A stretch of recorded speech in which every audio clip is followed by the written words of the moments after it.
Now, let's bring in the back to basics putting segment here. So people listening to this know that supporters of the podcast, back to basics putting mirrors. I use the ProPath putting mirror every single day. Discount code below gets you 15% off.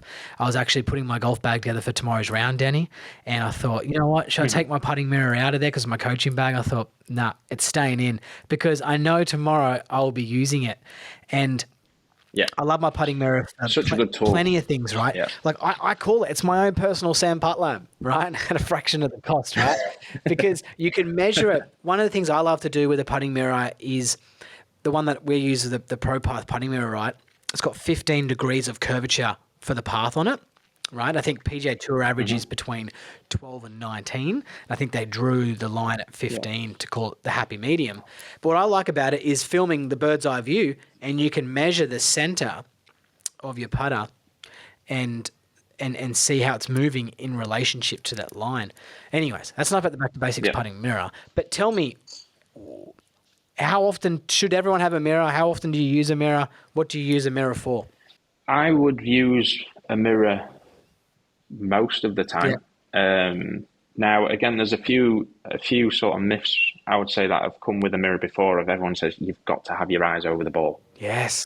Now, what we tend to find there is people's perception then does get thrown off a little bit. So someone who may have had a good aim may then go more over, and then what we may find is they start to aim it a little bit more left, or they perceive that they're aiming straight when they might be going left, or vice versa. If someone stood too far away from a mirror and go, well, actually, Dan, I can't see my eyes in this mirror, and you find out they're aiming right, then obviously we need to adjust that. So again, it's finding out where people do aim. Again, such a simple drill is you could just line an alignment stick on the floor to the hole on a straight put, go 10 foot away, set up to the ball, have a look where that stick looks, and if it looks left, then obviously there's a bit of an aiming issue going on, or if it aims right, then it's the same. So a mirror is always good to just basically keep people aiming correctly, because again, like I said earlier, if you aim poorly, everything else can start to become a manipulation. So it's finding out where to aim that. I always use archery as an example. In here we have a giant Odyssey logo, and I say to them, well, if you was aiming at the logo to the left of the board and let go, the chances are there's no way that arrow is going to curve that much to go in the hole.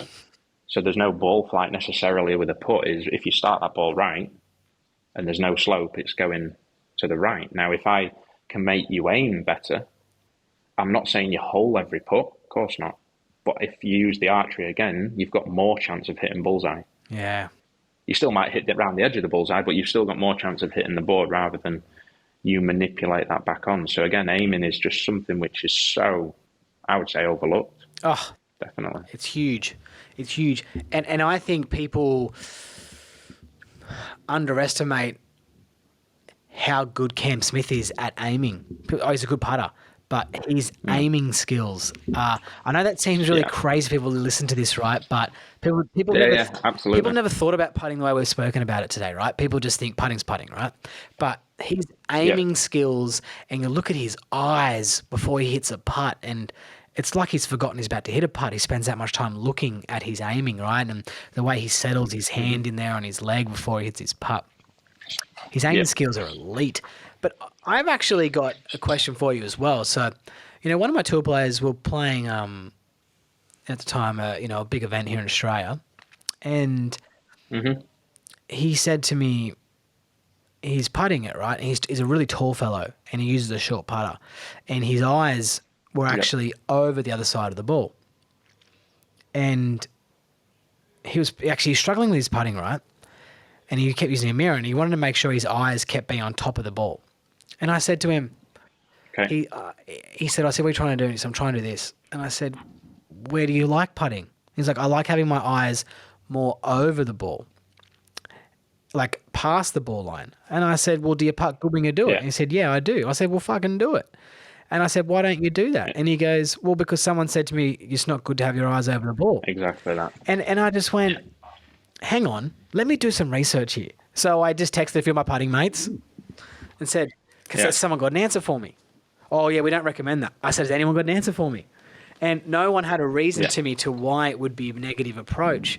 You know, he putted really good, didn't he? So he's since done that, gone back to having his eyes further over the ball than what, you know, we typically see, and what we've been heard, and he's having a fantastic year ever since. Like, Again, it's down to the individual. If you're making them better, that is the job of a coach. So not one size fits all. So again, if his perception and if he was testing his aim and it was all good doing that, then screw what his mate says. yeah, he gets results, right? And that's what I said. Like, Exactly. you know, and I'm a very big believer in.